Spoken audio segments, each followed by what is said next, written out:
समंदर की गहरी नीली वसतों में एक नूर से चमकती हुई खूबसूरत मछली रहती थी, जिसकी रोशनी पूरे समंदर को सुकून बख्शती थी।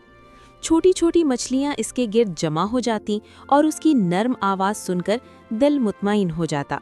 वो हमेशा कहती, ये सारी खूबसूरती अल्लाह की अता है, इसका शुक्र अदा करो। एक दिन अचानक तेज तूफान आया, लहरें बुलंद हुईं और सब मखलूक़ात खौफज़दा हो गईं। छोटी मछलियां घबराकर बोलीं, हमें बचा लो। नूर वाली मछली ने नरमी से कहा, डरने की ज़रूरत नहीं, अल्लाह हम सब की हिफाजत करने वाला है। वो अपनी रोशनी से अंधेरे पानी में रास्ता दिखाती हुई सबको एक महफूज गार तक ले गई। सब ने मिलकर दुआ की और कुछ ही देर बाद तूफान थम गया और समंदर फिर पुरसुकून हो गया।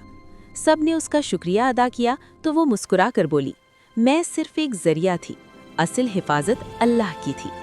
इस दिन सब ने सीख लिया कि हर मुश्किल में अल्लाह पर भरोसा ही असल ताकत है।